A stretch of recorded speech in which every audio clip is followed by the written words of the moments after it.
Mi hija mintió sobre su hermano, lo expulsamos de casa. Ahora ella necesita su riñón para sobrevivir, pero él se niega a donarlo. Nunca pensé que escribiría algo así.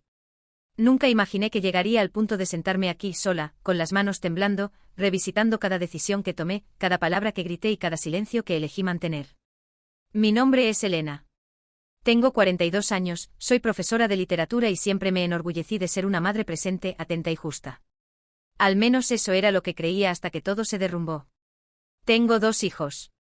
Lucas, que hoy tiene 20 años, y Sofía, de 11.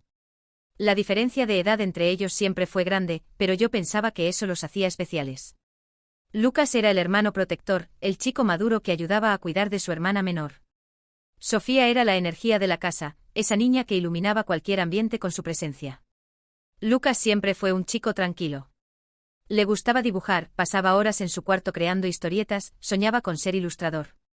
Era amable, educado, nunca me dio problemas. Sacaba buenas notas, ayudaba en casa sin quejarse, y cuando yo tenía que trabajar hasta tarde, él recogía a Sofía en la escuela y se quedaba con ella hasta que yo llegaba. Mi marido, Ricardo, trabaja como ingeniero y viaja mucho. A veces está semanas fuera. Así que Lucas se convirtió en mi brazo derecho. Preparaba la cena para su hermana, la ayudaba con los deberes, la acostaba. Yo confiaba en él completamente.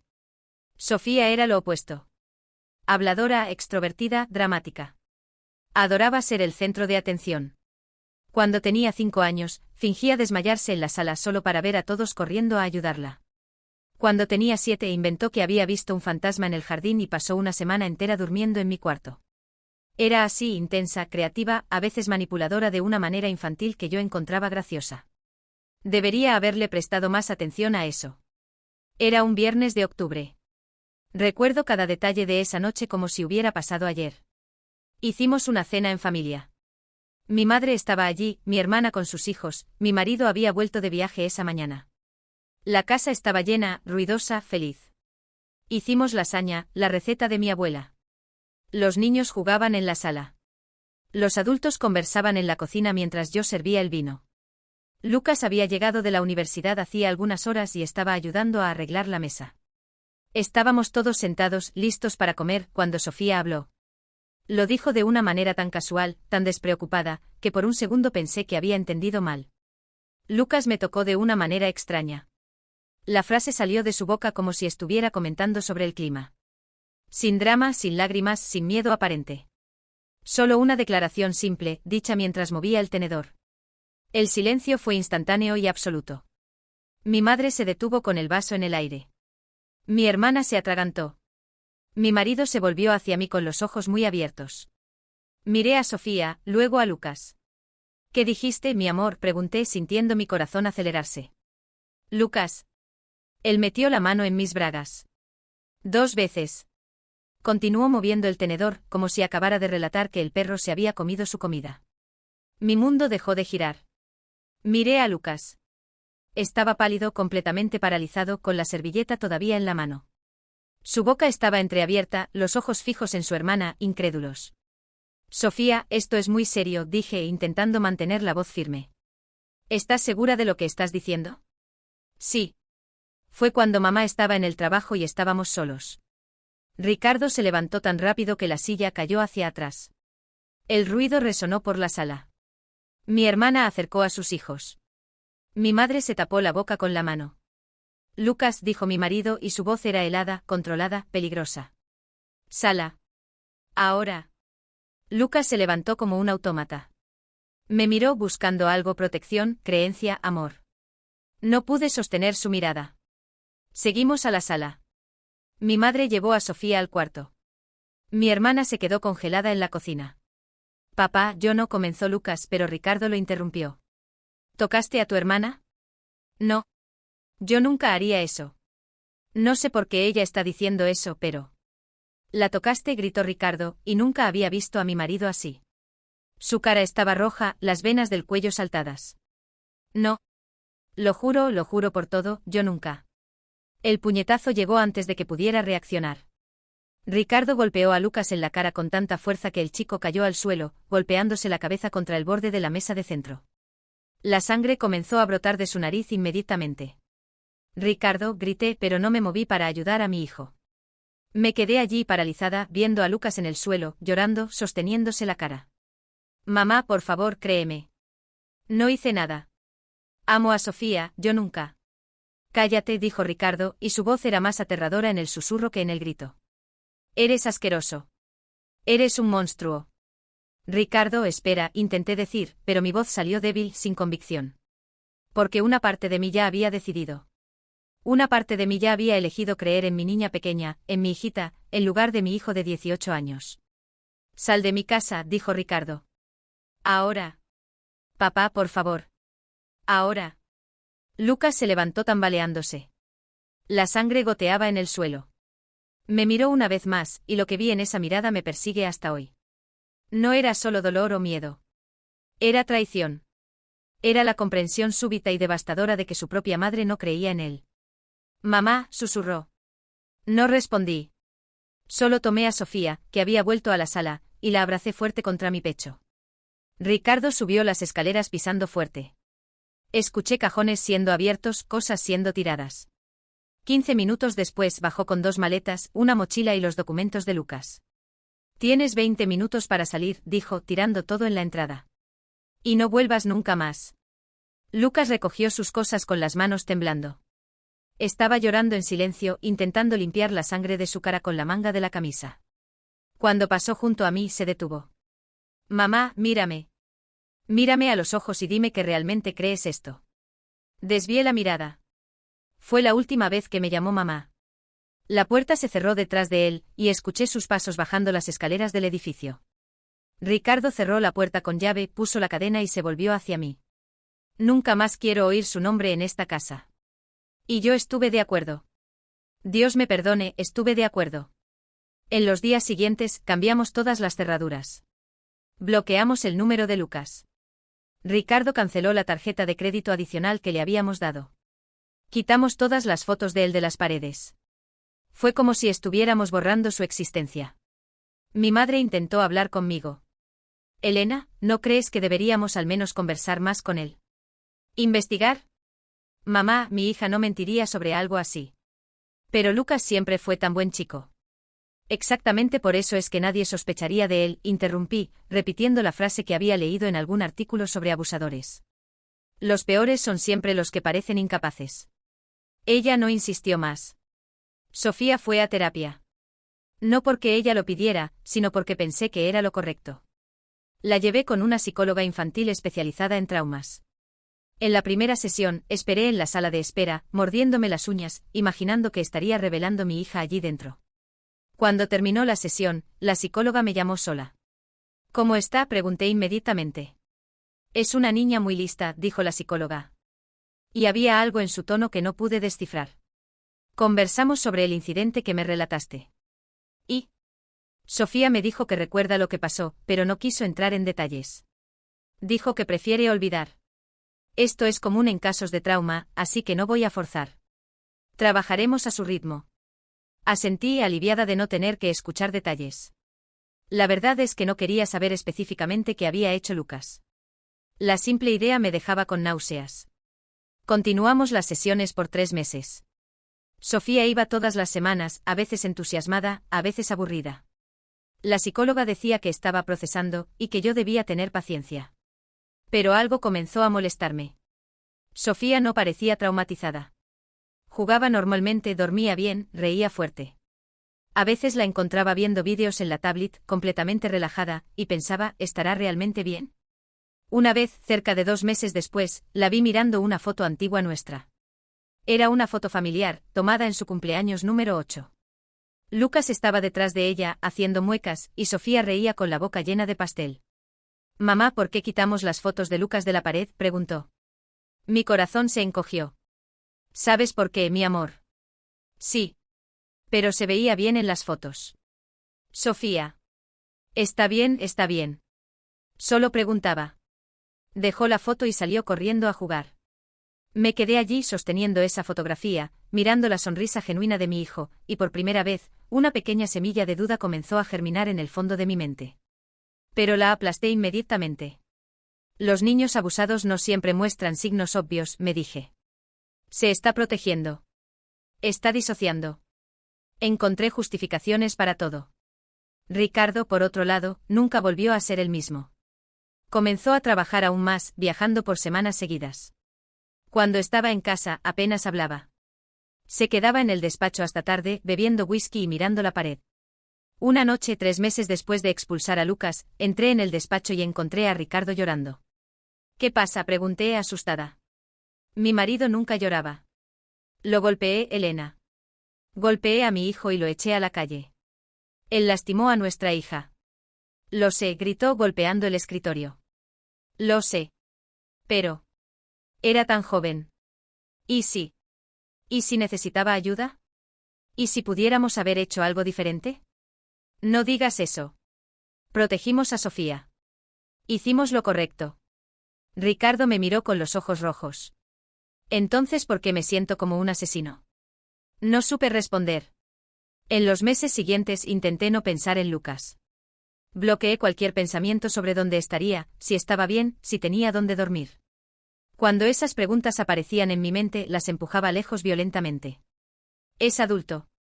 Puede arreglárselas, me decía. Pero las pesadillas comenzaron. Todas las noches soñaba con Lucas.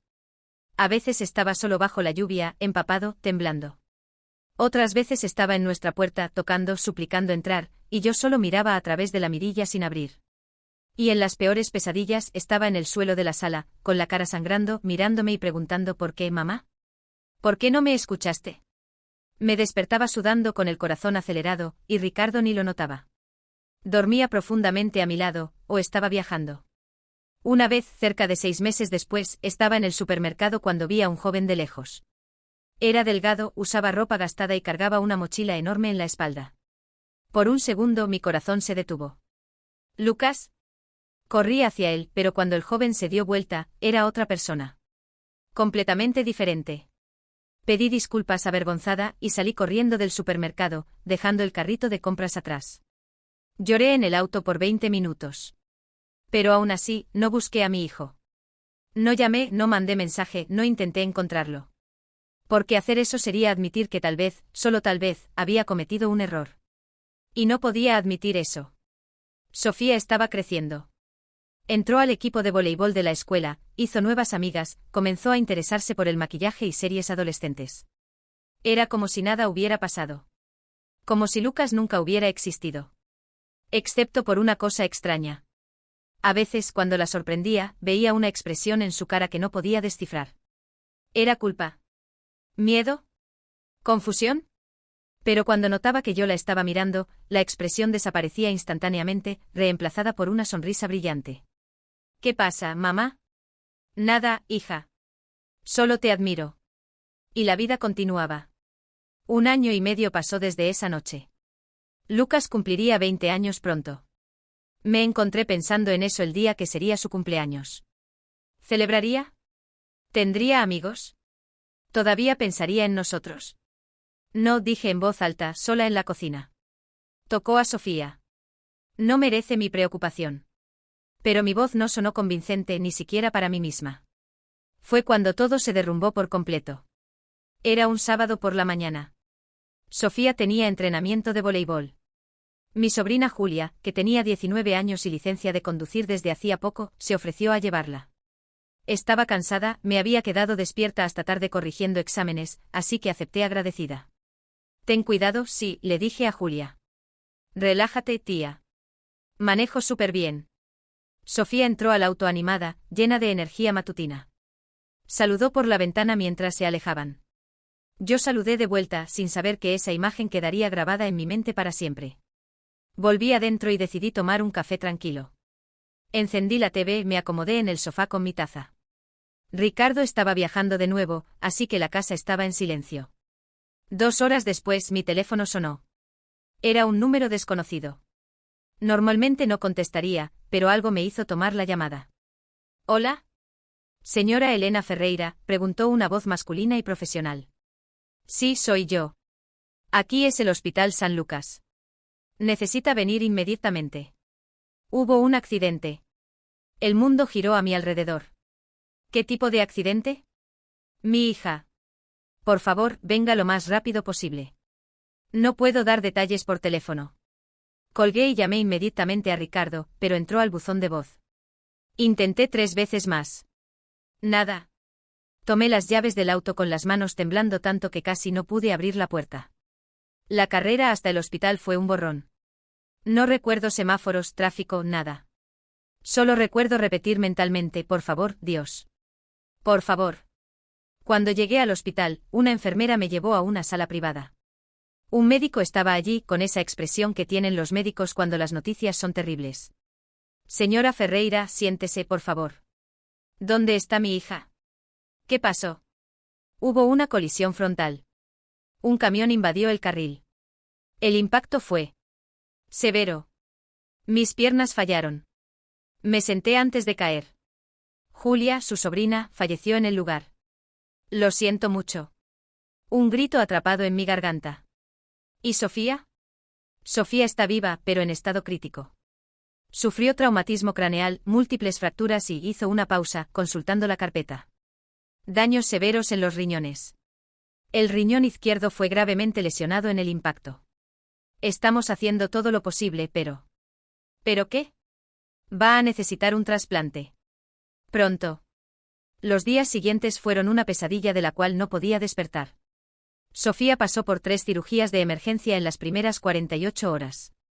Cada vez que la llevaban al quirófano, sentía que me arrancaban el corazón del pecho.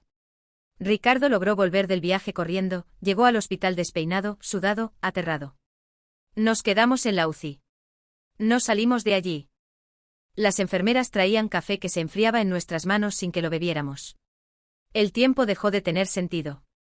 Eran solo máquinas pitando, médicos entrando y saliendo, y mi hijita en esa cama enorme, llena de tubos. El velorio de Julia ocurrió y ni siquiera fui. No pude salir del lado de Sofía. Mi hermana no me perdonó por eso. Me llamó una vez, llorando, gritando que yo había dejado que su hija me llevara a Sofía, y ahora Julia estaba muerta y yo ni siquiera tenía la decencia de asistir. Le colgué el teléfono. No tenía fuerzas para nada más. Al 4.º día, Sofía despertó. Sus ojos se abrieron lentamente confundidos, intentando entender dónde estaba. Cuando me vio intentó sonreír, pero el tubo en su garganta le impedía hablar. Sostuve su mano con tanta fuerza que probablemente le hice daño. Está todo bien, mi amor. Mamá está aquí. Estás a salvo. Parpadeó y las lágrimas rodaron por las esquinas de sus ojos. Apretó mi mano de vuelta, débil, pero estaba allí. Mi niña estaba viva. Pero la alegría duró poco. El médico nos llamó para una conversación particular. Era directo, técnico, sin rodeos. Su riñón izquierdo está fallido. Intentamos salvarlo, pero el daño fue demasiado extenso. Va a necesitar diálisis hasta que consigamos un trasplante. ¿Cuánto tiempo tenemos?, preguntó Ricardo. Depende. Es joven, eso ayuda. Pero la lista de espera por un riñón compatible puede tomar años. Y dada su condición, no tenemos años. ¿Y si uno de nosotros dona?, pregunté inmediatamente. Yo dono. Dono ahora. El médico negó con la cabeza. Ya hicimos las pruebas preliminares con la sangre de ustedes. Desafortunadamente ninguno de los dos es compatible. El tipo sanguíneo de ella es raro o negativo, y la compatibilidad necesita ser casi perfecta para minimizar el rechazo. Sentí que el suelo desaparecía bajo mis pies. Entonces, ¿qué hacemos? Buscamos en la familia. Los hermanos generalmente son la mejor opción. ¿Tienen otros hijos? El silencio que se instaló en la sala fue ensordecedor. Ricardo me miró. Yo lo miré a él. Lucas. Nosotros. Teníamos un hijo mayor, dije, la voz saliendo ronca. Pero él. Ya no vive con nosotros. Necesitamos que él venga aquí para hacer las pruebas. Los hermanos tienen 25% de probabilidad de compatibilidad perfecta. Es la mejor opción de Sofía. Doctor, es complicado. No hemos tenido contacto con él en casi 2 años. El médico me miró sin comprender la gravedad de lo que estaba diciendo. Para él era simple: hija necesita riñón, hermano puede donar, fin de la historia. Señora Ferreira, su hija necesita un trasplante. Sin él, en algunos meses, tal vez un año como máximo, no va a sobrevivir. Sugiero que encuentren a ese hijo y conversen con él. Cuanto antes. Salimos de la sala tambaleándonos. Lo expulsamos, Ricardo, susurré cuando llegamos al pasillo vacío. Lo echamos a la calle, lo golpeamos, le dijimos que estaba muerto para nosotros. Lo sé. Y ahora vamos a pedirle su riñón. Ricardo se pasó la mano por la cara, exhausto. Es su hermano. Va a entender. Va a ayudar. Sí, reí, una risa amarga, sin humor. ¿Realmente crees que después de todo lo que hicimos, simplemente va a decir que sí? No tiene opción. Es su hermana. La misma hermana que lo acusó de abuso. Ricardo se quedó en silencio. Volvimos al cuarto de Sofía. Estaba durmiendo, sedada. Me senté al lado de la cama y sostuve su mano pequeña. Parecía tan frágil, tan indefensa. Y por primera vez en casi 2 años, pensé en Lucas de verdad. No como el monstruo que había creado en mi cabeza, sino como mi hijo. El niño que cargué, que amamanté, que crié. El joven amable que dibujaba historietas y hacía panqueques los domingos. El hijo que había abandonado en la calle con la cara sangrando. ¿Qué fue lo que hice? Susurré al cuarto vacío. Pero no tuve tiempo para colapsos existenciales. Sofía se estaba muriendo. Y necesitaba encontrar a Lucas. El problema era que no tenía idea de dónde estaba. Intenté el número viejo. Fuera de servicio. Mandé email a la dirección que usaba. Volvió como inexistente. Busqué en las redes sociales. Nada. Todas las cuentas estaban desactivadas o eliminadas. Era como si mi hijo se hubiera evaporado de la faz de la tierra. Llamé a la universidad donde estudiaba. La secretaría fue educada pero firme.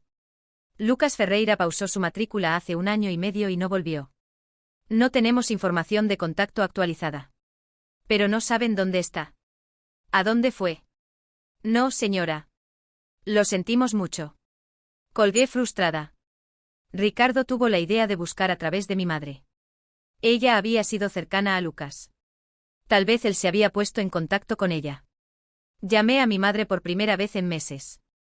Nuestra relación se había enfriado desde que expulsamos a Lucas.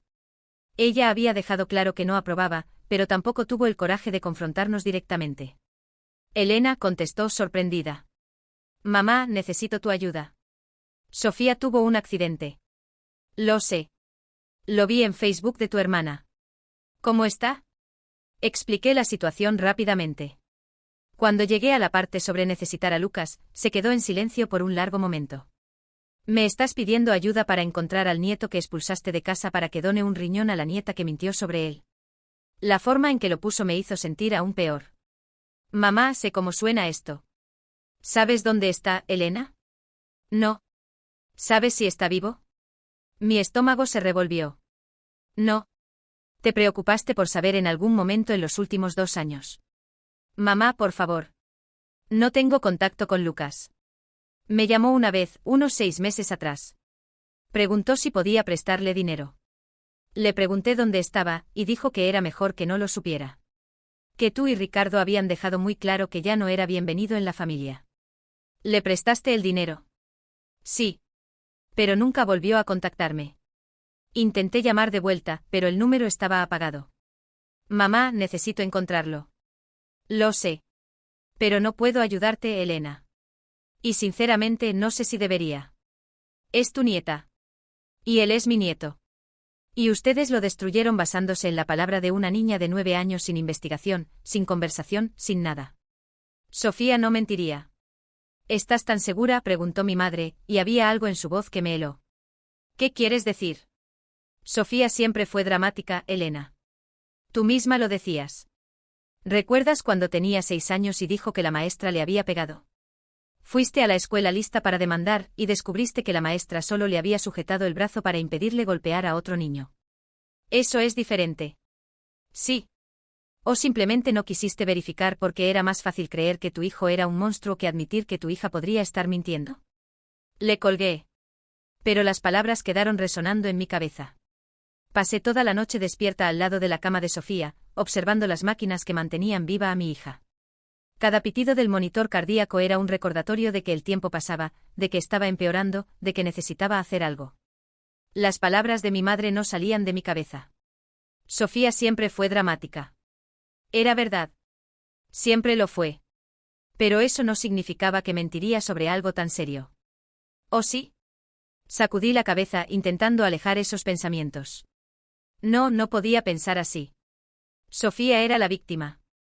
Lucas era. Pero ya no podía completar la frase en mi cabeza. A la mañana siguiente Sofía despertó. Los médicos habían quitado el tubo de la garganta y podía hablar, aunque con dificultad. Mamá, susurró. La voz ronca y débil. Estoy aquí, amor. Sostuve su mano. Julia. Ella. No pienses en eso ahora. Necesitas recuperarte. Sofía comenzó a llorar en silencio. Fue mi culpa. Si yo no hubiera pedido ir. No fue culpa de nadie. Fue un accidente. Pero mientras decía esto, una pregunta cruel surgió en mi mente: ¿realmente? ¿O fue consecuencia? ¿Karma? ¿Castigo divino por todo lo que hicimos con Lucas? Sacudí la cabeza. No, me estaba volviendo loca. Los accidentes pasan. No tenía nada que ver con Lucas. Ricardo entró al cuarto con café. Tenía ojeras profundas y la barba sin afeitar. Parecía haber envejecido 10 años en una semana. ¿Conseguiste algo?, pregunté bajo. Negó con la cabeza. Llamé a los amigos de él de la época de la escuela. Nadie sabe dónde está. Uno de ellos dijo que vio a Lucas hace unos meses pidiendo en la calle, pero no estaba seguro si era él. Mi corazón se encogió. Pidiendo en la calle. Mi hijo. Pidiendo limosna. Necesitamos intentar de nuevo, dije. Redes sociales, contratar un detective privado, algo. Elena, dijo Ricardo, y había una derrota en su voz que me asustó. ¿Y si no quiere ser encontrado? Va a tener que querer. Es su hermana. Es la hermana que mintió sobre él. Miré a Ricardo, sorprendida. Era la primera vez que verbalizaba esa posibilidad. ¿Crees que ella mintió? Miró a Sofía, durmiendo en la cama. Ya no sé qué pensar. Contratamos un detective privado. Un hombre de mediana edad llamado Paulo, con expresión cansada y una carpeta llena de casos sin resolver. Le di toda la información que tenía sobre Lucas, última escuela, amigos, lugares que frecuentaba. Voy a ser honesto con usted, señora, dijo Paulo. Las personas que desaparecen voluntariamente son difíciles de encontrar. Especialmente si cambiaron de ciudad o estado. No puede haber ido muy lejos. No tenía dinero. Justamente. Las personas sin recursos terminan en las calles. Y las personas en las calles son invisibles. Esa palabra me golpeó como una bofetada. Invisibles. Era exactamente eso lo que habíamos hecho con Lucas. Lo volvimos invisible. Borrado de nuestra vida, de nuestra memoria, de nuestra familia. ¿Cuánto tiempo tomará?, preguntó Ricardo. Depende. Pueden ser días, pueden ser semanas. Puede ser que no encuentre nada. Tenemos un mes, dije. Como máximo. Después de eso, ella. Ya no va a tener más tiempo. Paulo asintió gravemente. Haré lo posible. Los días se arrastraban. Sofía comenzó la diálisis. Vi a mi hija consumirse un poco más con cada sesión. Perdía peso, se ponía más pálida, más débil. Los médicos eran optimistas en público, pero yo veía la preocupación en sus ojos. Una noche Sofía pidió hablar conmigo. Ricardo había salido para resolver cosas del trabajo, así que estábamos solas. Mamá, ¿puedo preguntarte algo? Claro, amor. Lo que quieras. Lucas. ¿Él va a venir a verme? Mi corazón se disparó. ¿Por qué preguntas eso? ¿Por qué? Porque los escuché a ti y a papá conversando. Lo necesitan, ¿verdad? Para el riñón. No tenía sentido mentir. Ya lo sabía. Estamos intentando encontrarlo. Él va a venir. No lo sé, Sofía. Se quedó en silencio por un momento mirando al techo. Cuando habló de nuevo, su voz estaba temblando. Mamá, hice algo muy malo. Mi sangre se heló. ¿Qué cosa, mi amor? Con Lucas. No pude respirar. Sofía. Mentí. El mundo dejó de girar. El sonido de las máquinas desapareció. Todo lo que existía era mi hija, esa niñita en la cama de hospital, con lágrimas rodando por su cara. ¿Qué dijiste? Mentí sobre Lucas. Él nunca me tocó. Nunca hizo nada malo. Sentí como si alguien hubiera clavado un cuchillo en mi pecho y lo hubiera girado. ¿Por qué? Sofía estaba sollozando ahora. Estaba enojada. No me dejó usar su tablet porque tenía examen al día siguiente. Dijo que necesitaba estudiar. Me enojé y escuché a una niña en la escuela hablando de que su padrastro la había tocado de manera incorrecta y todos estaban de su lado. Y pensé que si decía eso, ibas a regañarlo y él tendría que dejarme usar la tablet. Tú pensaste que grité levantándome tan rápido que la silla cayó. Sofía se encogió en la cama, aterrada. Mamá no sabía que iba a quedar así. No sabía que papá iba a golpearlo. No sabía que lo iban a expulsar de casa. Era una niña, no entendía. Destruiste a tu hermano. Destruiste a nuestra familia. Lo sé, gritó de vuelta, histérica. Lo sé y lo siento mucho. Quería contar, pero después de que pasó se volvió tan grande y todos estaban de mi lado, y tuve miedo de contar la verdad porque ustedes se iban a enojar conmigo, y el tiempo pasó y se volvió imposible. Una enfermera entró corriendo al cuarto. ¿Qué está pasando aquí? La paciente necesita calma. Sal de aquí, grité. La enfermera se quedó boquiabierta. Aparecieron 2 enfermeras más. Una de ellas me sujetó por los hombros suave pero firmemente. Señora, por favor. Necesita salir del cuarto ahora. Ella mintió. Mintió sobre todo. Mamá, perdóname, gritaba Sofía, intentando salir de la cama, haciendo que los monitores dispararan alarmas. Me arrastraron afuera. Estaba gritando, llorando, completamente fuera de control. Me pusieron en una sala de espera y una enfermera me dio un calmante que tragué sin pensar. Me quedé allí sentada, temblando, mientras la realidad se instalaba. 2 años. 2 años de Lucas en la calle, solo, destruido, con la vida arruinada. Por una mentira. Por una rabieta infantil, por una tablet. Y yo había creído. Sin cuestionar. Sin investigar. Sin darle a mi hijo el beneficio de la duda. ¿Qué tipo de madre era yo? Cuando llegó Ricardo, le conté todo. Se sentó a mi lado y por primera vez desde que lo conocía, vi a mi marido llorar de verdad. No lágrimas silenciosas, sino sollozos profundos, desesperados, de pura desesperación. ¿Qué hicimos?, repetía. Dios mío, ¿qué hicimos? No había respuesta para esa pregunta. Pasé 3 días sin poder mirar a Sofía. Las enfermeras me lanzaban miradas de reproche, pero no podía. Cada vez que pensaba en entrar a ese cuarto, veía a Lucas en el suelo de la sala, sangrando, suplicando que creyéramos en él. Y no lo hicimos. Ricardo estaba peor que yo. Apenas comía, apenas dormía. Se quedaba sentado en los pasillos del hospital con la cabeza entre las manos. Una vez lo encontré en el baño vomitando. Cuando le pregunté si estaba enfermo, solo dijo: Lo golpeé, Elena. Miré a mi hijo a los ojos y lo golpeé. Y él estaba diciendo la verdad. No había consuelo que pudiera ofrecer. Porque yo también era culpable.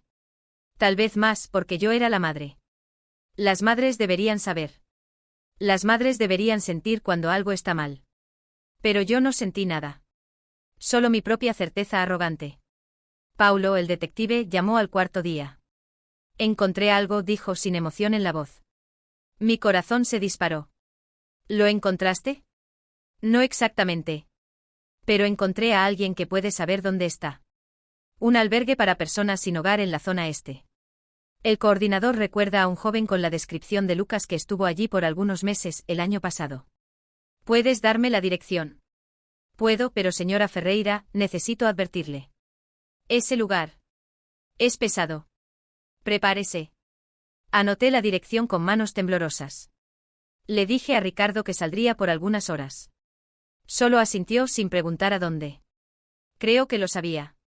El albergue estaba en una parte de la ciudad donde nunca había estado. Calles sucias, edificios abandonados, personas durmiendo en las aceras envueltas en mantas viejas. Estacioné el auto y lo cerré con llave 3 veces antes de alejarme. El albergue era un edificio bajo pintado de amarillo desteñido. Un letrero al frente decía: Casa de Apoyo San Francisco, nadie será rechazado. La ironía me golpeó como un puñetazo. Nadie será rechazado. Excepto por el propio hijo que nosotros rechazamos. Entré. El olor era fuerte, una mezcla de comida cocinada, sudor y desinfectante barato. Había personas sentadas en sillas de plástico, algunas conversando, otras solo mirando a la nada. Una mujer de unos 50 años, con cabello gris recogido en un moño, se acercó. ¿Puedo ayudarla? Yo. Estoy buscando a alguien. Mi hijo. Lucas Ferreira. Me dijeron que pudo haber estado aquí. La expresión de la mujer cambió inmediatamente. Se puso más fría. ¿Usted es su madre? Sí. Por favor, necesito encontrarlo. Es urgente. Me miró de arriba a abajo evaluando. Acompáñeme. Entramos a una pequeña sala que parecía ser una oficina. Se sentó detrás de un escritorio lleno de papeles y no me ofreció una silla. Lucas estuvo aquí por 4 meses. De octubre de hace 2 años hasta febrero del año pasado. Hace 2 años. Justo después de que lo expulsamos. ¿Cómo estaba? La mujer cruzó los brazos. ¿Cómo cree que estaba? Llegó aquí con la cara golpeada, sin nada más que la ropa del cuerpo y una mochila. Acababa de cumplir 18 años. Durmió en la calle por 3 semanas antes de que alguien lo trajera aquí. Cada palabra era una puñalada. Se quedaba callado la mayor parte del tiempo. No se mezclaba con los demás. Pasaba el día buscando trabajo y la noche dibujando. Dibujaba mucho. ¿Dibujaba qué? Familias. Siempre familias felices. Padres con hijos, hermanos jugando. Era triste de ver. Las lágrimas comenzaron a rodar por mi cara. ¿Por qué se fue? Consiguió un trabajo de repartidor. Juntó dinero para alquilar un cuarto. Quería salir de aquí, decía que necesitaba reconstruir su vida. ¿Sabes dónde fue? ¿Dónde está ahora? La mujer dudó. Sé. Por favor, dime. Mi hija lo necesita. Está enferma, necesita un trasplante. ¿Y crees que después de todo lo que le hiciste, él debería ayudar? Tragué saliva. Sé que no tengo derecho a pedir nada. Pero ella va a morir sin su riñón. La misma hija que mintió sobre él. Mi sangre se heló. ¿Cómo sabes eso? Lucas me contó todo.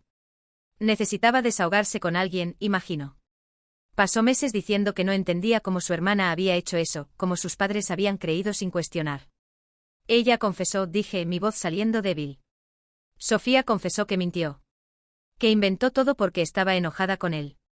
La mujer negó con la cabeza sin sorpresa. Los niños mienten. Pero los padres deberían saber eso. Lo sé. Sé que fallé. Que destruí a mi hijo. Pero por favor, dime dónde está. No es por mí. Es por ella. La mujer me miró fijamente por un largo momento. Luego suspiró y tomó un papel. Trabaja en una cafetería en la región del centro. Cafetería de Carlao, en la calle de las Palmeras. Pero escucha bien lo que voy a decirte. Se inclinó hacia adelante. Lucas reconstruyó su vida desde cero. Logró salir de la calle, consiguió trabajo, está intentando volver a estudiar. Si vas allá solo para destruirlo de nuevo. No lo haré. Déjame terminar. Si vas allá y usas esa enfermedad de tu hija para manipularlo, para hacerlo sentir culpable, para forzarlo a hacer algo que no quiere, yo personalmente me aseguraré de que nunca más puedas dormir tranquila. ¿Entendido? Asentí, temblando. Lucas es un buen chico. Uno de los mejores que han pasado por aquí. No merece más dolor. Lo sé. Salí del albergue con la dirección en la mano, pero no fui directo a la cafetería. No podía. Volví al hospital, al infierno que yo misma había creado. Cuando entré al cuarto de Sofía, estaba despierta, mirando por la ventana. Cuando me vio, su cara se iluminó por un segundo, pero luego se cerró, recordando nuestro último encuentro. Mamá. Me senté en la silla al lado de la cama. Me quedé en silencio por un momento solo mirándola. Mi hija. Mi niñita que había crecido e hizo una elección terrible, tal vez sin entender las consecuencias, pero aún así una elección. Encontré a tu hermano, dije finalmente. Sus ojos se abrieron. ¿Hablaste con él? No. Pero sé dónde está. Él va. ¿Va a ayudarme? La miré, realmente la miré. Tenía miedo. No solo a la muerte, sino al rechazo. A enfrentar las consecuencias de su propia mentira. No lo sé, Sofía. Y sinceramente no sé si debería. Comenzó a llorar. Sé que no lo merezco. Sé que fui horrible. Pero no quiero morir, mamá. Tengo 11 años. No quiero morir. Deberías haber pensado en eso antes, las palabras salieron más duras de lo que pretendía. Era una niña, gritó. Tenía 9 años. No sabía que iba a quedar así. No entendía. Lucas tampoco entendió. No entendió por qué su familia lo abandonó. Porque su madre no creyó en él. Porque su padre lo golpeó. Sofía enterró la cara en las manos, sollozando. Parte de mí quería consolarla, abrazarla, decirle que todo estaba bien. Pero no estaba bien. Y tal vez nunca más lo estaría. Voy a ir a verlo mañana, dije, levantándome. Pero Sofía, necesito que entiendas algo. Si Lucas dice que no, voy a respetar su decisión. No voy a suplicar, no voy a manipular, no voy a hacerle lo que le hicimos la última vez. Pero voy a morir. Y eso es terrible. Agonizante. Pero eso no te da a ti, o a mí, o a nadie el derecho de forzar a otra persona a abrir su propio cuerpo para salvarnos. Especialmente no a la persona que destruimos. Salí del cuarto sin mirar atrás, dejando a Sofía llorando. Ricardo estaba en el pasillo. Por su mirada había escuchado todo. Fuiste dura con ella, dijo. Necesita entender. Es una niña. Una niña que puede morir por las consecuencias de sus propias acciones, dije, y mi voz salió fría, distante. Tal vez es hora de que aprenda que las elecciones tienen consecuencias.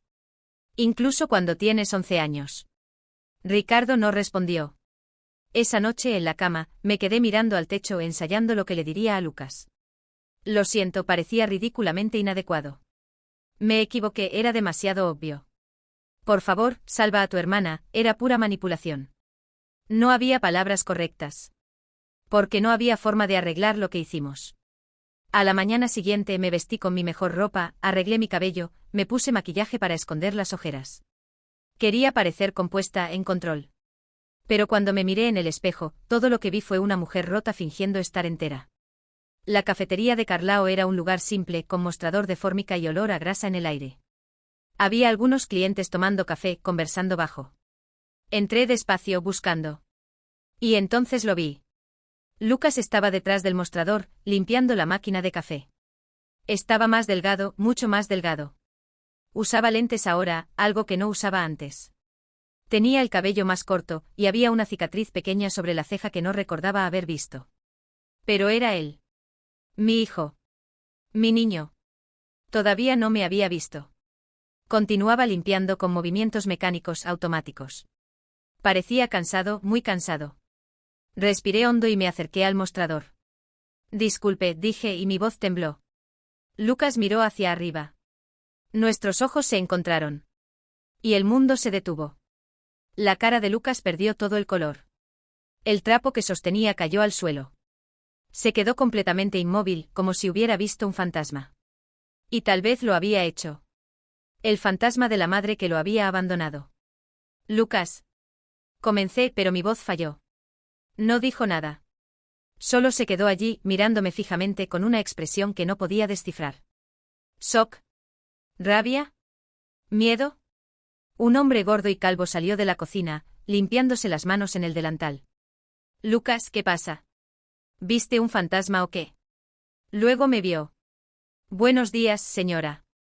¿Va a querer algo? Yo. Necesito hablar con Lucas. El hombre que imaginé era Carlao, miró a Lucas, luego a mí, sintiendo la tensión en el aire. ¿Se conocen? Lucas finalmente habló y su voz era diferente. Más grave, más cansada, sin vida. Es mi madre. Carlao abrió mucho los ojos. Usted es. Me miró con una mezcla de sorpresa y algo más. ¿Desaprobación? Lucas, ve afuera a hablar. Yo cubro. No necesitas, comenzó Lucas. Ve, insistió Carlao, más gentil ahora. Está bien. Lucas se quitó el delantal lentamente sin quitarme los ojos de encima, como si esperara que lo fuera a atacar o a desaparecer si parpadeaba. Salió de detrás del mostrador y caminó hacia la puerta. Lo seguí. Afuera, encendió un cigarrillo con manos temblorosas. Cuando tenía 18 años, Lucas detestaba el cigarrillo. Una cosa más en la que lo había convertido. ¿Fumas ahora?, dije idiotamente. Entre otros vicios que adquirí viviendo en la calle. Su voz era cortante y afilada. Pero imagino que no viniste aquí para hablar sobre mi salud.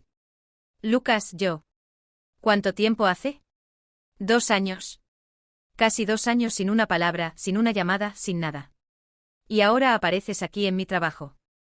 Le dio una larga calada. Déjame adivinar. ¿Alguien murió? No. Pero Sofía. Tuvo un accidente. Vi algo pasar por su cara. ¿Preocupación? ¿Dolor? Pero fue rápido, reemplazado por la misma máscara fría. ¿Y qué tiene que ver eso conmigo? Está en el hospital. Necesita un trasplante de riñón. Ricardo y yo hicimos las pruebas, pero no somos compatibles. Respiré hondo. Tú eres su mejor oportunidad. Lucas rió. No fue una risa alegre. Fue un sonido amargo sin humor, casi cruel. Claro. Claro que es por eso que viniste. Tiró el cigarrillo al suelo y lo apagó con el pie. Déjame ver si entendí. Me expulsaron de casa, me golpearon, me dejaron en la calle, arruinaron mi vida, y ahora quieren que abra mi cuerpo y done un órgano a la misma persona que mintió sobre mí. Ella confesó, Lucas. Sofía confesó que mintió. Se quedó en silencio por un momento. Luego negó con la cabeza. ¿Cuándo? Hace una semana. En el hospital. Una semana. Le tomó 2 años confesar. Y solo confesó porque se está muriendo y me necesita. Me miró fijamente y había tanto dolor en esos ojos que casi no pude sostener la mirada. ¿Dónde estaba la confesión cuando yo estaba durmiendo debajo de un puente? ¿Cuándo pasé 3 días sin comer? ¿Cuándo pensé en tirarme frente a un autobús? Lucas, yo siento. No. Levantó la mano. No digas que lo sientes. Por favor, no me hagas eso. Pero lo siento. Nos equivocamos. Me equivoqué. Debería haber investigado, debería haberte escuchado. Deberías haber creído en mí, gritó, y algunas personas en la calle miraron. Bajó la voz, pero la intensidad continuó. Era tu hijo. Tu hijo. Y me miraste ese día, me viste sangrando en el suelo, suplicando, y no hiciste nada. Te quedaste allí parada abrazándola, y me dejaste ser echado a la calle como basura. Las lágrimas rodaban por mi cara ahora. Lo sé. Lo sé y voy a cargar con eso por el resto de mi vida. Pero Lucas, por favor. No. Su voz era firme. No tienes derecho a pedirme nada. No estoy pidiendo por mí. Estoy pidiendo por ella. Es tu hermana. Ella dejó de ser mi hermana el día que mintió. Así como tú dejaste de ser mi madre el día que no me defendiste. Cada palabra era una puñalada. Tenía 9 años, Lucas. Era una niña. No entendía. Y yo tenía 18, explotó. Yo era un niño también. Acababa de cumplir 18 años. Y me lanzaste al mundo sin nada. ¿Sabes qué les pasa a los chicos de 18 años en las calles? ¿Lo sabes? No lo sabía. Y por la expresión en su cara, tal vez era mejor así. ¿Sabes cuántas veces casi muero? ¿Cuántas veces dormí con hambre, con frío, con miedo? ¿Cuántas veces me desperté en medio de la noche pensando que alguien me iba a matar? Su voz se quebró. Te llamé. Soñaba con que vinieras a buscarme, que me dijeras que había sido un error, que creías en mí. Pero nunca viniste. No sabía dónde estabas. Ni siquiera buscaste. Las lágrimas finalmente cayeron de su cara también. Ni siquiera me buscaste. Simplemente. Me borraste. Como si nunca hubiera existido. Pensé. Creí que habías hecho eso con ella. Estaba protegiendo. Estabas siendo cobarde, escupió. Era más fácil creer que yo era un monstruo que admitir que tu hijita perfecta era capaz de mentir. Que habías fallado como madre. Así que elegiste el camino más fácil. Me sacrificaste. No había nada que pudiera decir. Porque tenía razón. En cada palabra. Reconstruí mi vida, continuó Lucas, más calmado ahora, pero no menos herido. Piedra por piedra. Logré salir de la calle. Conseguí este trabajo. Estoy juntando dinero para volver a estudiar. Por primera vez en 2 años, puedo dormir por la noche sin tener pesadillas. Me miró directamente a los ojos. ¿Y crees que voy a tirar todo eso? ¿Abrir mi cuerpo, arriesgar mi salud por la familia que me destruyó? Ella va a morir, Lucas. Yo ya morí, dijo simplemente. Hace 2 años. En la sala de esa casa. Y nadie lloró por mí. Yo lloré. No frente a mí. No cuando lo necesitaba. Me quedé allí, destruida, sin saber qué decir o hacer. Tenía razón. En todo. Respóndeme algo, dijo Lucas después de un silencio. Si Sofía no necesitara el riñón. Si solo tuviera un brazo roto o nada. Habrías venido a buscarme. Me habrías pedido disculpas. Abrí la boca, pero no salió ninguna palabra. Porque la respuesta era no y ambos lo sabíamos. Asintió como si lo hubiera confirmado en voz alta. Es lo que pensé. Solo tengo valor ahora porque me necesitan. Soy útil de nuevo. Una pieza de repuesto conveniente. No es así. Es exactamente así. Comenzó a volver dentro de la cafetería, pero se detuvo en la puerta. No voy a donar mi riñón. Y no es porque quiera que ella muera. No quiero. Pero no voy a sacrificarme de nuevo por la familia que me desechó. Aprendí a ponerme en primer lugar. Porque nadie más lo va a hacer por mí. Lucas, por favor. Al menos piensa. Ya pensé. Pensé durante 2 años. La respuesta es no. Entró a la cafetería y la puerta se cerró detrás de él. A través del vidrio vi a Carlao poner la mano en su hombro en un gesto de consuelo. Me quedé allí en la acera, completamente vacía. Las personas pasaban junto a mí, la vida continuaba alrededor, pero yo estaba paralizada. Mi hijo me había mirado a los ojos y me había dicho que no y no podía culparlo. Volví al auto y me senté allí por 1 hora, tal vez 2, solo mirando el volante. Luego tomé el celular y llamé a Ricardo. Y contestó inmediatamente ansioso. Dijo que no. Silencio del otro lado. ¿Ricardo? Necesitamos hacer algo.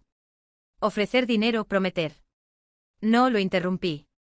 No vamos a manipularlo de nuevo. Ya hicimos eso demasiado. Pero Sofía. Sofía va a tener que lidiar con las consecuencias. Así como nosotros. Colgué antes de que pudiera argumentar. Conduje de vuelta al hospital en piloto automático. Mi mente estaba en blanco como si se hubiera apagado para protegerse del dolor. Cuando llegué al cuarto de Sofía, Ricardo estaba allí, sentado al lado de la cama, sosteniendo su mano. «No va a venir, ¿verdad?», preguntó Sofía cuando me vio entrar. Sus ojos estaban hinchados de tanto llorar. Negué con la cabeza. Yo entiendo», susurró. Arruiné todo. Arruiné su vida y ahora voy a morir por eso. No hables así, dijo Ricardo, pero su voz estaba sin convicción. Me senté en la otra silla y miré a mi hija. Realmente la miré. Era tan joven, tan frágil en esa cama. Pero también había hecho una elección. Una elección terrible que había destruido una vida. Sofía, dije.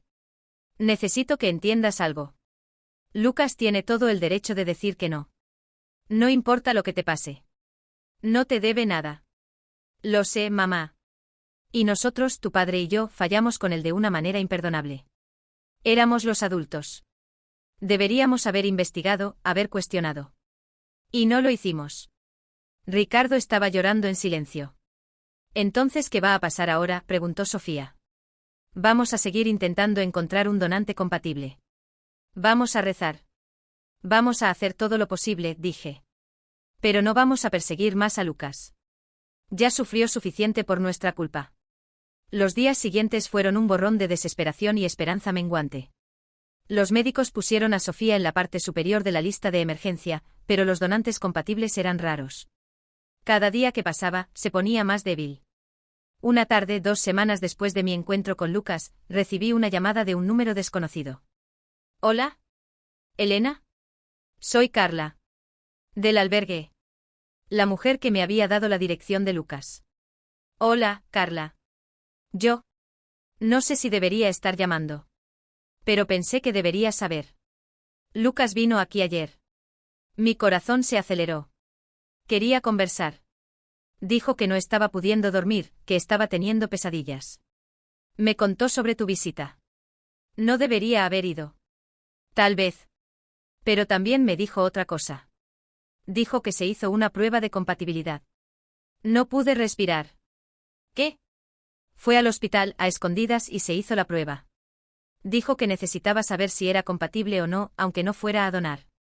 Que necesitaba esa información para tomar una decisión consciente. ¿Y es compatible?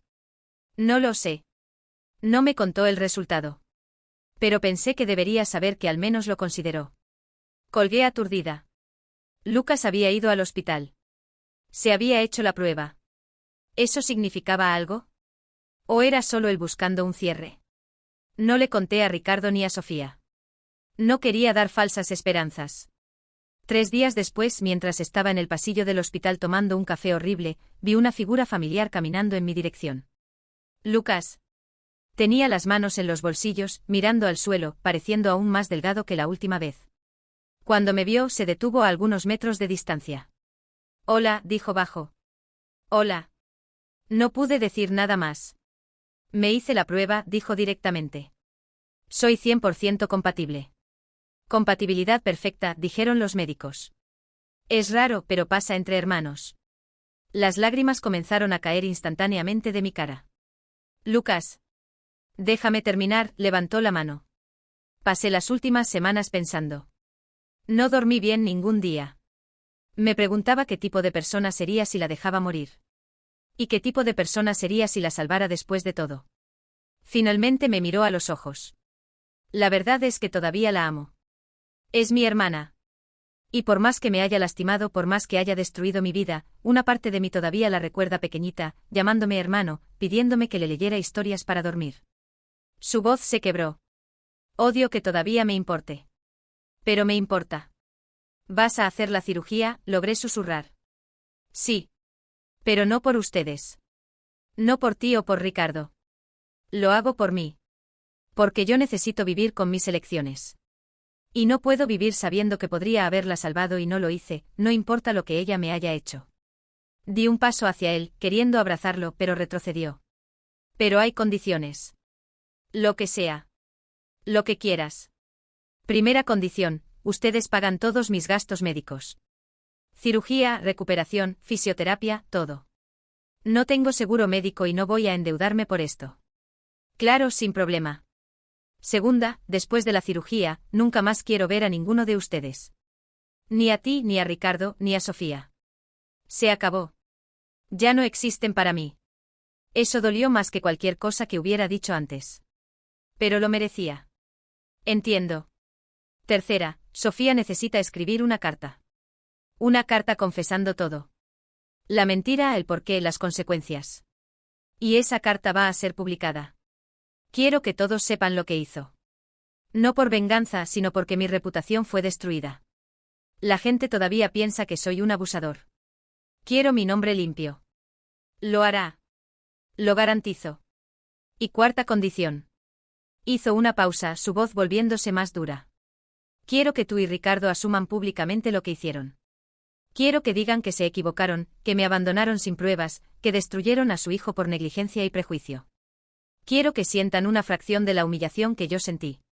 Era justo. Más que justo. Lo haremos. Asintió. Entonces vamos a programar la cirugía. Pero Elena me miró con una frialdad que me heló cuando entré a esa sala de operaciones, cuando saquen mi riñón y lo pongan en ella, esa es la última cosa que hago por esta familia. Después de eso, ya no tengo madre, ni padre, ni hermana. Van a ser 3 extraños que una vez me lastimaron. ¿Entendido? Entendido. Bien. Voy a hablar con los médicos. Comenzó a alejarse, pero lo llamé. Lucas. Se detuvo, pero no se dio vuelta. Sé que no significa nada ahora. Pero lo siento. Siento todo. Y te amo. Siempre te amé. Incluso cuando no lo demostré. Se quedó inmóvil por un momento. Luego, sin mirar atrás, dijo. Si realmente me amaras, me habrías defendido cuando lo necesitaba. Y se fue. La cirugía fue programada para dentro de una semana. En ese tiempo, Sofía escribió la carta. Lloró todo el tiempo mientras escribía, y yo estuve allí, leyendo por encima de su hombro. Mi nombre es Sofía Ferreira y necesito confesar algo que cargo desde hace 2 años. Cuando tenía 9 años, mentí sobre mi hermano Lucas. Dije que me había tocado de forma inapropiada, pero eso nunca sucedió.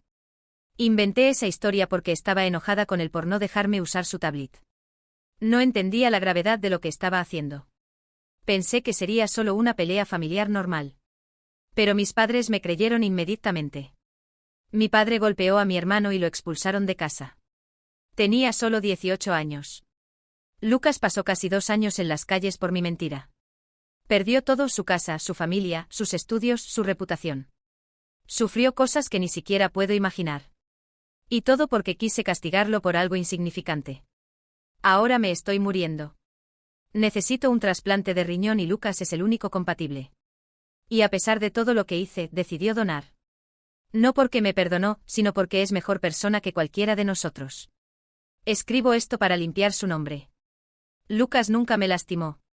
Lucas nunca hizo nada malo. Fue víctima de una niña manipuladora y de padres que no investigaron antes de destruir la vida de su propio hijo. Si conoces a Lucas Ferreira, debes saber que es inocente. Y si eres padre o madre, aprende del error de mis padres, siempre investiga antes de condenar. Porque las palabras pueden matar, incluso cuando vienen de niños.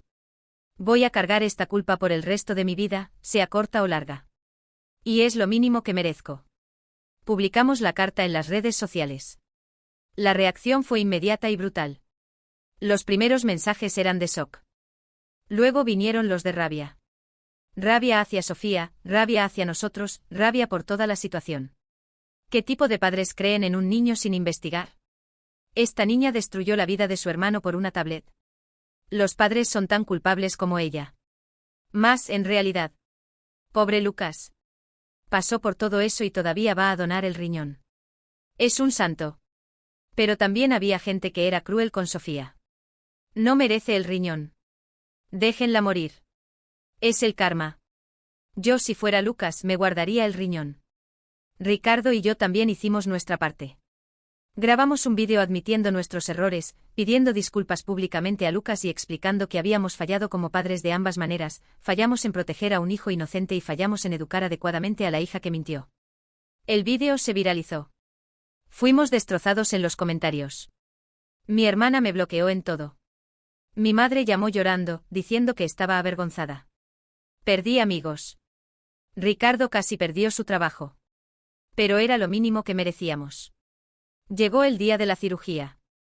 Lucas apareció en el hospital solo, cargando una mochila pequeña. Carlao, el dueño de la cafetería, estaba con él. Aparentemente era la única persona que Lucas consideraba cercana ahora. Los médicos explicaron los procedimientos. Sofía sería operada primero para prepararla para recibir el riñón. Luego entraría Lucas. Antes de entrar, pedí hablar con Lucas. Dudó pero aceptó. Nos quedamos en un pasillo vacío. Solo quería decir. Gracias. Y que eres la persona más fuerte que conozco. No dijo nada. Y que voy a respetar tu deseo. Después de hoy, no voy a buscarte más. Pero que sepas que donde sea que estés, voy a estar pensando en ti. Siempre. Dices eso ahora, dijo su voz cansada. Pero en el fondo todavía crees que debería perdonarlos. Que algún día volveremos a ser una familia. No, dije honestamente. Sé que no lo haremos. Yo destruí eso. Y voy a tener que vivir con eso. Me miró por un largo momento buscando mentiras.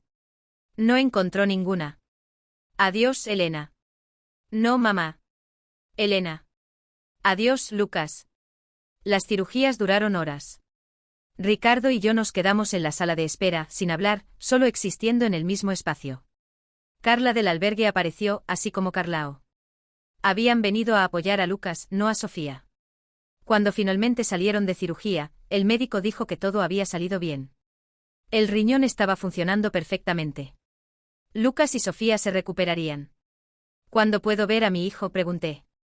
Dejó instrucciones específicas, dijo el médico, incómodo. No quiere visitas de la familia.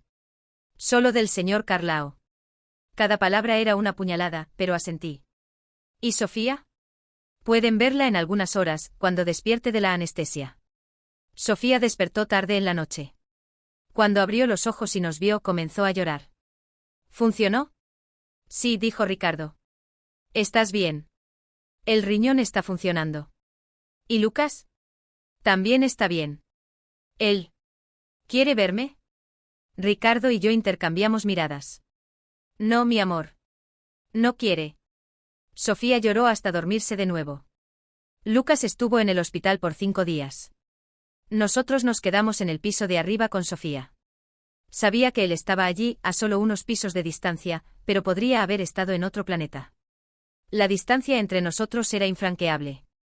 El día que le dieron el alta, estaba en la ventana del cuarto de Sofía cuando vi a Carlao ayudando a Lucas a entrar al auto.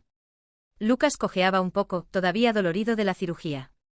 Entró al auto sin mirar atrás y se fueron.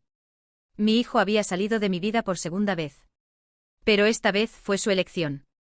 Sofía se recuperó rápidamente. El riñón estaba funcionando perfectamente, los médicos dijeron que había tenido mucha suerte.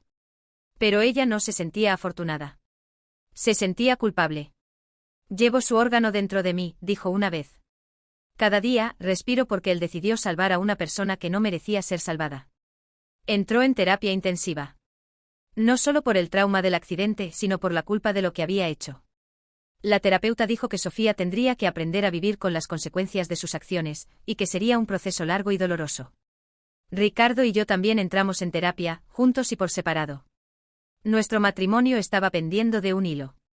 Ya no podíamos mirarnos sin ver nuestros fracasos reflejados uno en el otro. 3 meses después de la cirugía, Ricardo pidió el divorcio. Ya no puedo más, Elena, dijo llorando. Cada vez que te miro, veo ese día. Veo mi puño golpeando la cara de mi hijo. Y no puedo perdonarme. Y no puedo perdonarte por haberte quedado allí parada. Yo tampoco me perdono, dije. Nos divorciamos en silencio.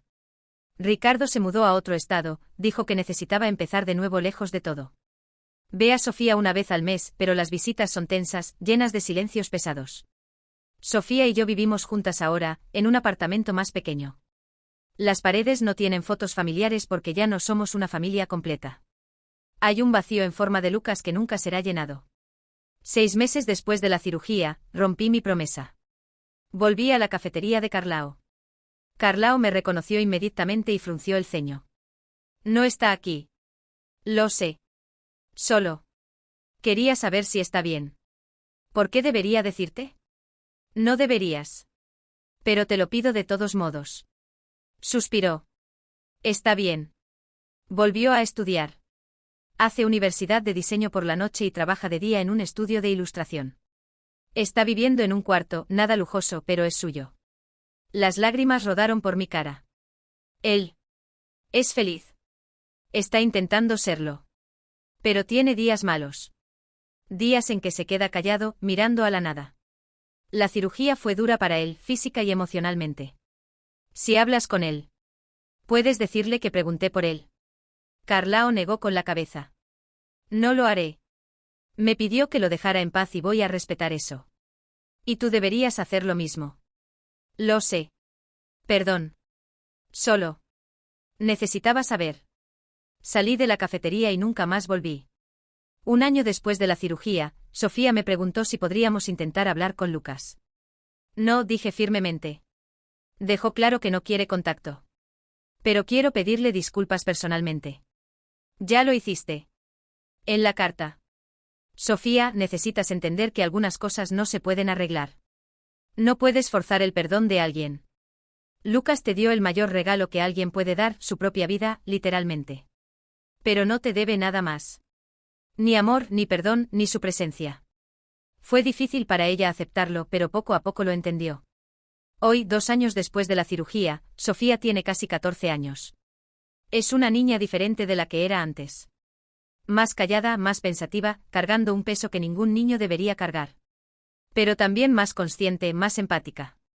Hace trabajo voluntario con niños necesitados, dona parte de su mesada a albergues de jóvenes en situación de calle. Creo que es su forma de intentar compensar, de alguna manera, el mal que causó. En cuanto a mí, me despierto cada día con el peso de mi error. No hay un día en que no piense en Lucas, en que no me pregunte dónde está, si está bien, si es feliz. A veces sueño con él. Sueño que vuelve, que me perdona, que podemos empezar de nuevo. Pero cuando despierto, la realidad me golpea. Mi hijo está vivo en algún lugar de esta ciudad, respirando el mismo aire que yo, pero podría estar a 1.000.000 de kilómetros de distancia. Lo perdí 2 veces. La primera cuando lo expulsé de casa por una mentira. La segunda cuando él eligió excluirme de su vida por una verdad. Y ambas fueron mi culpa. A veces recibo mensajes de odio en las redes sociales. La historia se viralizó y la gente no olvida. Soy conocida como la madre que abandonó al hijo inocente. Perdí mi trabajo en la escuela porque los padres no querían que enseñara a sus hijos. Trabajo ahora en una biblioteca pequeña, en un barrio donde nadie me conoce. Ricardo nunca se recuperó totalmente. Escuché decir que bebe mucho ahora, que envejeció 20 años en 2. La culpa lo consumió por dentro. ¿Y Sofía? Sofía vive con un riñón que no era suyo, recordando cada día que está viva porque el hermano que destruyó fue mejor persona de lo que ella o nosotros jamás fuimos. Este es mi castigo. No es la prisión o la muerte. Es vivir. Vivir sabiendo lo que hice, sabiendo que no puedo deshacerlo, sabiendo que mi hijo está allá afuera en algún lugar, vivo pero perdido para mí para siempre. La gente me pregunta si me arrepiento. ¡Qué pregunta tan idiota! El arrepentimiento me devora viva todos los días. Pero el arrepentimiento no arregla nada. No devuelve los 2 años que Lucas perdió. No borra las cicatrices físicas y emocionales que todos cargamos. Hoy es el cumpleaños de Lucas. Cumple 22 años. Mandé un mensaje al último número que tenía de él, sabiendo que probablemente ya no existe. ¡Feliz cumpleaños! Espero que estés bien y feliz. Mereces toda la felicidad del mundo. Con amor, Elena. El mensaje no fue entregado. Sofía y yo hicimos un pastel de todos modos. Encendimos una vela e hicimos un deseo silencioso. No pedimos que volviera o que nos perdonara. Pedimos solo que fuera feliz. Que encontrara paz. Que pudiera algún día amar y confiar de nuevo. Luego apagamos la vela y comimos el pastel en silencio, 2 fantasmas viviendo en una casa embrujada por elecciones equivocadas y palabras no dichas. Dicen que el tiempo cura todas las heridas. No cura. Solo te enseña a vivir con el dolor, a cargar el peso, a funcionar aunque estés roto por dentro. Destruí a mi hijo para proteger a mi hija de una amenaza que nunca existió. Y en el proceso destruí a mi familia, mi matrimonio y a mí misma. Esta es mi historia. Esta es mi confesión. Esta es mi condena. Y si Lucas algún día lee esto, espero que sepa, no espero perdón. No lo merezco. Solo espero que sepas que todos los días, cargo el peso de lo que hice. Y que si pudiera volver en el tiempo, me habría puesto de tu lado. Te habría defendido. Habría creído en ti. Pero no puedo volver. Y tú seguiste adelante sin mí. Como debería ser.